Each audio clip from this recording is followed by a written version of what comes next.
Baiklah, saudara-saudara sekalian, selamat pagi dan siang untuk kawan-kawanku, saudara-saudaraku, mahasiswa teknik industri yang nanti mengikuti kuliah pada sore hari atau siang hari. Assalamualaikum warahmatullahi wabarakatuh. Salam Om Swastiastu, Namo Buddhaya, salam kebajikan dan rahayu.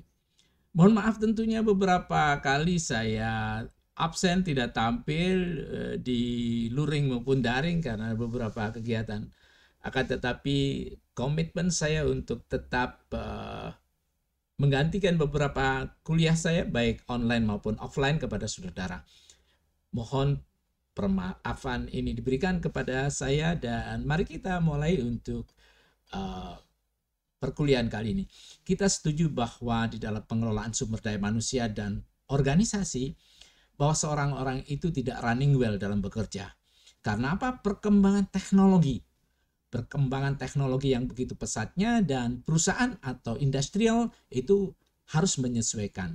Dan bagaimana terhadap sumber daya manusia atau manusia yang berada di ujung tombak tentunya perlu pelatihan. Oleh karenanya saat ini akan saya bahas tentang pelatihan itu sendiri. Selebihnya demikian saudara-saudaraku sekalian yang berbahagia.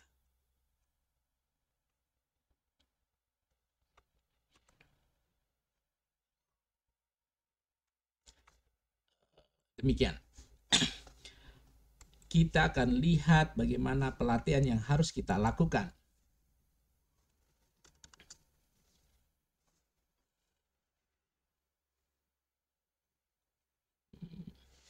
Saudara, ini adalah suatu reasoning atau alasan mengapa pelatihan itu diberikan. Tadi sudah saya katakan, nah pelatihan itu harus diberikan. Antara lain adalah karena perubahan lingkungan. Begitu cepatnya ada teknologi yang hadir, permintaan, jadi konsumen meminta teknologi harus sesuai dengan kemampuan teknologi dan relasi teknologi dengan harapan-harapannya. Ini perubahan lingkungan, oleh karenanya perusahaan menyesuaikan diri dan disinilah sumber daya manusia harus dilatih. Selanjutnya adalah kita sudah katakan bahwa rasional pelatihan itu antara lain ya perubahan lingkungan itu sendiri. Kemudian konteks lingkungan dalam organisasi. Jadi kalau kita melihat bahwa organisasi apapun itu agar bisa memiliki daya suai itu perlu pengelolaan. Oleh karenanya konteks pelatihan harus disesuaikan dengan kebutuhan atau need assessment. Jadi kita melakukan need assessment. Jadi kebutuhan apa yang harus kita miliki, kemudian bagaimana kapabilitas yang harus kita naikkan, kemudian bagaimana menyesuaikan dengan teknologi dan perkembangan teknologi itu. Kemudian ada gejala pemicu pelatihan, nanti kita bahas juga di sini. Lanjut mengenai hambatan atau mitos pelatihan. Jadi memang sering pelatihan itu dimitoskan, sehingga pelatihan hanya sekedar untuk memenuhi hal tertentu, tetapi pada hakikatnya mereka lupa bahwa di dalam pelatihan itu sebetulnya adalah suatu core yang harus dilakukan di dalam menjawab tantangan. Saudara sekalian yang berbahagia, ini adalah sebuah pendapat dari seseorang yang sangat luar biasa di dalam melihat perubahan-perubahan yang terjadi ketika teknologi melakukan penetrasi lingkungan dan sebagainya, ingin juga untuk mengubah paradigma-paradigma kita. Artinya bahwa pokok-pokok pikiran kita itu tidak bisa stagnasi, tapi dynamic atau dinamis. Sekarang yang kita lihat adalah perkembangan teknologi. Sangat berpengaruh pada organisasi yang ditandai dengan critical success factor, ya, yang bisa disingkat CSF atau bagaimana kita melihat apa faktor-faktor apa yang harus ditingkatkan mengenai kapabilitas seorang yang akan kita tingkatkan. Kemudian kita lihat sekarang berbicara size, berubah ukuran dalam waktu, ukuran di dalam kemajuan itu berubah. Tidak seperti apa yang kita lihat itu hanya stagnan, tetapi itu dynamic. Inilah yang membuat kita untuk menyesuaikan diri. Ini size, ini adalah dari lingkungan yang serba berubah dengan berbagai dimensinya. Kemudian kejelasan, role clarity. Jadi pekerjaan itu sekarang harus jelas, ini apa? Kemudian sekuensialnya bagaimana, tata urutnya bagaimana. Ini yang menjadi kita di dalam melakukan pelatihan untuk para pekerja kita sebagai peningkatan dari sumber daya manusia untuk kinerjanya mencapai sukses yang sepenuhnya atau full sukses. Kemudian spesialisasi harus dimiliki. Akan tetapi orang itu tidak boleh hanya cenderung pada spesialisasi, tapi pada suatu saat bisa dikembangkan menjadi seorang orang untuk menguasai bidang yang lain yang disebut dengan enlargement. Tetapi juga dia kalau bisa ya memiliki kemampuan yang linearity atau spesial. Begitu. Ini yang akan menjadi titik kritikal yang harus ditingkatkan di dalam menghadapi perubahan lingkungan untuk memanajemeni bagaimana melatih para karyawan yang ada di perusahaan kita. Saudara yang berbahagia, selanjutnya adalah pengendalian itu tetap penting. Control. Jadi pengendalian tetap penting. Tanpa pengendalian yang bagus, maka yang terjadi apa? Kita tidak akan mencapai sebagaimana yang menjadi visi, yang sudah kita derivasi menjadi misi kita, untuk tujuan kita akan tidak tercapai tanpa pengendalian. Jadi pengendalian harus dilakukan di dalam suatu kegiatan memanajemeni sumber daya manusia di lingkungan perusahaan kita. Kemudian saudara-saudara, ini saya ambil pendapat seseorang yang menurut saya perlu juga diperhatikan. Jadi ini seorang bernama Ulrich dan Zix serta Kerr dan seorang bernama Ashkenaz. Dia mempunyai suatu pikiran demikian. Speed, kecepatan. Ketika kita tidak bisa merebut kecepatan, tidak segera merespon keadaan dan lingkungan, maka kita akan ketinggalan. Organisasi berpikir bagaimana speed. Sekarang itu berebut kecepatan. Siapa yang cepat menemukan inovasi yang lebih cepat, dia akan direspon oleh masyarakat dengan cepat pula. Dan siapa yang terlambat, dia akan menjadi follower, pengikut. Dan pengikut itu mempunyai kelemahan, harus mengikuti gaya dan gerak lokomotifnya, gaya dan gerak siapa yang hadir sebagai pimpinannya. Jadi kita hanya sebagai follower. Kita tergantung kepada mereka yang lebih cepat. Ini yang harus dikembangkan. Ulrich sangat tajam melihat ini, bahwa seorang yang memiliki kecepatan yang rendah akan tertinggal di dalam merespon segala cuaca, keadaan, dan sebagainya. Ini dipentingkan kita di dalam memberikan pengayaan di sumber daya manusia untuk meningkatkan kapabilitasnya. Saudara, kemudian kalau kita lihat kembali kelenturan, flexibility. Jadi jumping speed itu fleksibilitasnya harus tinggi. Jadi kelenturan dalam menjawab sebuah tantangan. Jadi kita harus super dynamic, jadi sangat dinamis. Itu yang harus dilakukan. Kemudian penyatuan, integration. Mengapa penyatuan? Karena sebenarnya kita itu adalah partikel-partikel. Perusahaan itu banyak-banyak partikel yang bisa kita runci, yang bisa kita buat sesuatu terintegrasi. Sehingga ini menjadi sesuatu yang luar biasa. Jadi tidak berbicara parsial-parsial, tapi pada suatu saat dapat diintegrasikan.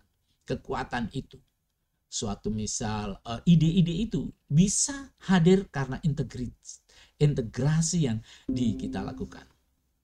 Saudara-saudara yang berbahagia, kemudian satunya adalah inovasi. Tadi saya katakan bahwa Ashkenaz dan Kerr itu mengatakan bahwa speed and innovation itu adalah sebuah kata kunci kemajuan. Saudara yang berbahagia, kemudian kita akan melihat lagi perhatian seorang ya termasuk piawai, dia Sufo ini sangat luar biasa. Dulu kita lihat perkembangan dan yang terjadi di peningkatan sumber daya manusia.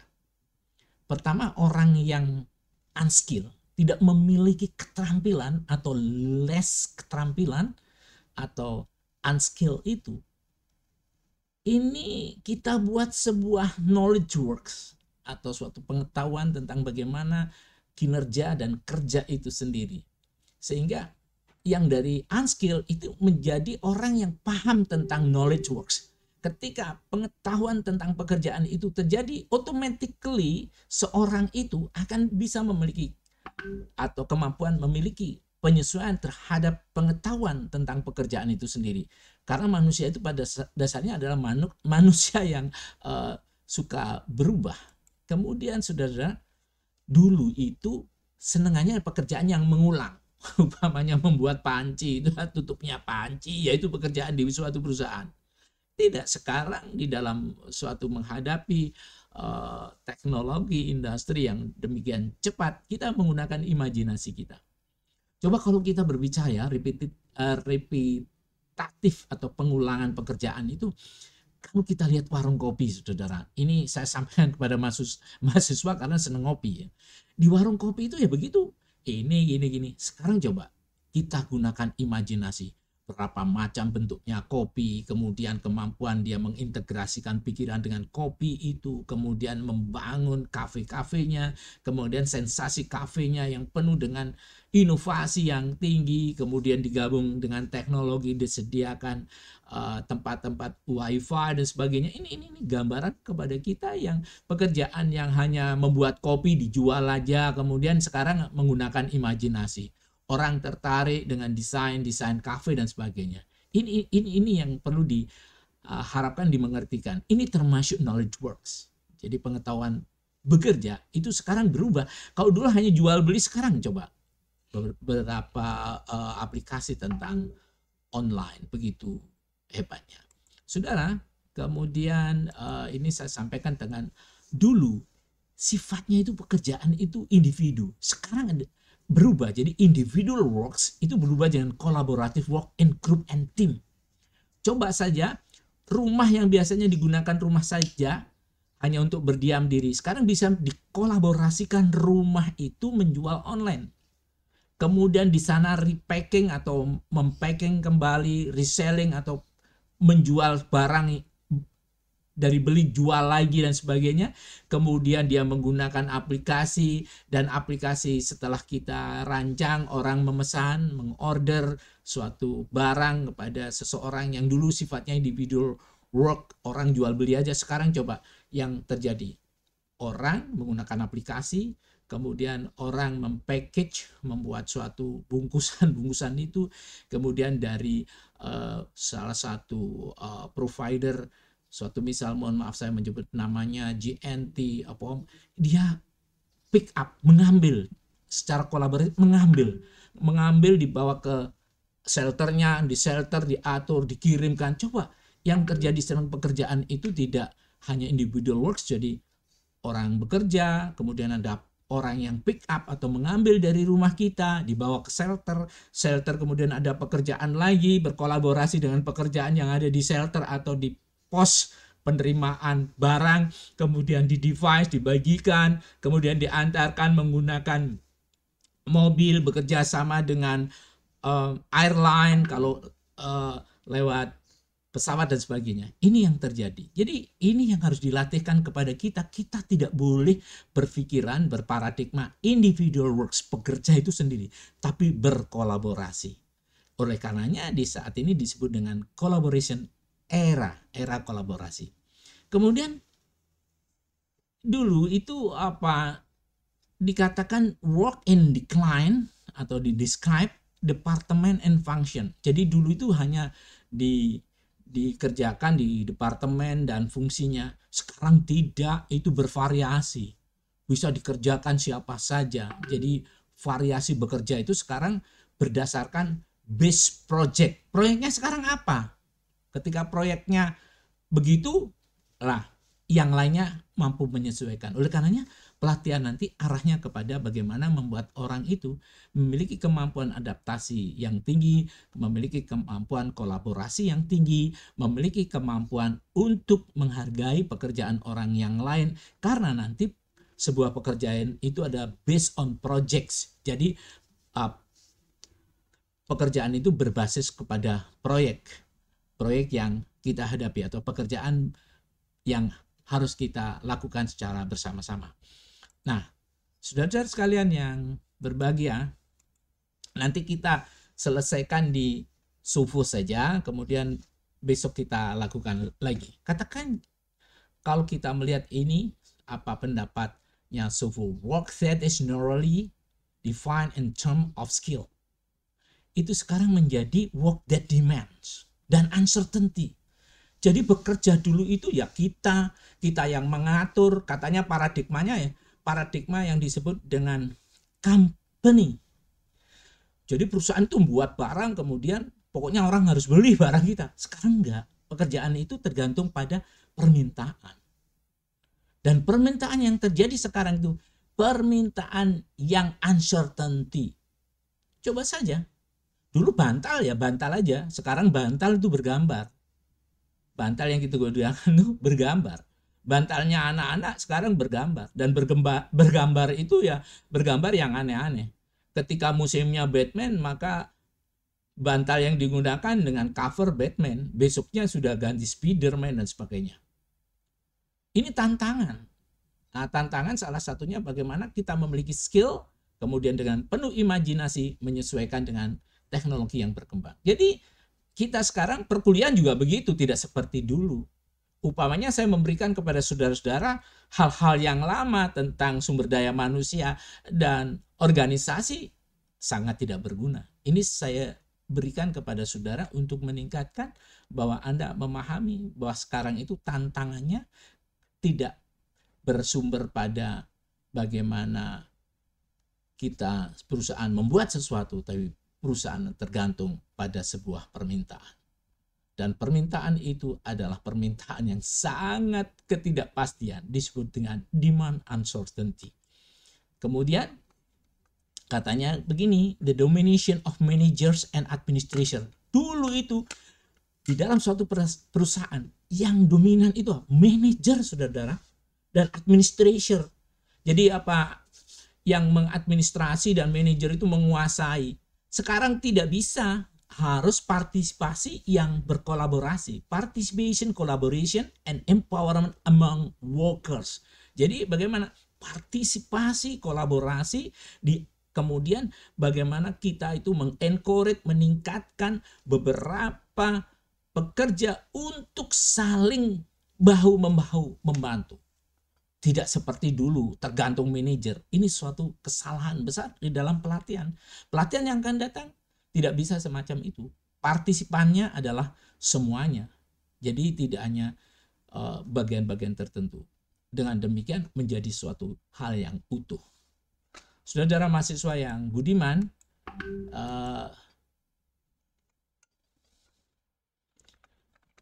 ini ada tulisan ignoring customers to empowering then realizing that customer focus and fundamental. Dulu begitu. Sekarang harus kita lebih advance. Kita sebagai perusahaan tidak hanya membuat sesuatu, tapi progres untuk mempromosikan harus luar biasa. Sehingga customer itu akan, atau pelanggan-pelanggan di dalam suatu perusahaan akan bisa menerima atau acceptance, akan bisa mempersilahkan sebuah produk kita. Jadi kita harus lebih advance di dalam promosi juga dari sesuatu yang kita buat untuk mempengaruhi customer untuk menjadi loyalis terhadap perusahaan kita atas produk-produk yang kita buat dari demand customer. Jadi pertama, orang membutuhkan, kita buat. Setelah kita buat, kita nggak boleh diam, harus memulai advance di dalam promosi yang progres, saudara-saudara. Ya, semacam itu. Kemudian saudara, dulu manajemen koordinasi dari atas. Sekarang tidak. Kita bisa self-managing, self-direction. Jadi dulu hanya dari atas ke bawah, sekarang bisa arahnya kemana-mana. Tetapi harus ada koordinasi among peers. Jadi sesama itu harus ada koordinasi yang kuat sekarang. Ini yang terjadi. Oleh karenanya peningkatan sumber daya manusia untuk pelatihan harus semacam itu. Itu yang harus dikembangkan oleh kita semua. Saudara-saudara, ini kita melihat sebuah gambaran bahwa dulu kita itu berfokus kepada perusahaan, berfokus pada industrial. Sekarang itu sensasinya permintaan customers. Permintaan orang yang menginginkan sesuatu itu. Kemudian perusahaan menyambutnya. Jadi paradigmanya dulu tidak bersumber pada perusahaan. Paradigmanya sekarang berubah memperhatikan customer, pelanggan. Ini yang perlu kita ketahui bersama. Coba, para konsumen, organisasi dianggap sebagai landasan bagi kemajuan organisasi. Maksudnya gini, para konsumen itu dianggap sebagai landasan bagi kemajuan organisasi. Mohon maaf. Jadi konsumen atau kita sebut orang yang pelanggan kita itu dianggap sebagai landasan bagi kemajuan organisasi. Jadi tidak perusahaan seenaknya saja. Lanjut, coba high quality design of product. Desain yang sangat tinggi, kemudian sangat manusiawi dan mungkin ya gayanya selalu paling bagus atau yang paling aktual. Kemudian penyampaian yang cepat, speed delivery itu diajarkan di dalam manajemen sumber daya manusia. Jadi bagaimana kecepatan untuk menyampaikan, membagikan speed delivery, dan rasional pelatihan akan saya berikan pada pertemuan berikutnya. Ini masih landasan-landasan yang kita capai di dalam pelatihan itu sendiri. Itulah saudara-saudara sekalian yang saya sampaikan hari ini. Mudah-mudahan ini mampu untuk dicerna, dan kalau ada pertanyaan silakan WhatsApp di grup kita. Terima kasih perhatiannya. Assalamualaikum warahmatullahi wabarakatuh. Om Santi Santi. Sampai jumpa saudara sekalian.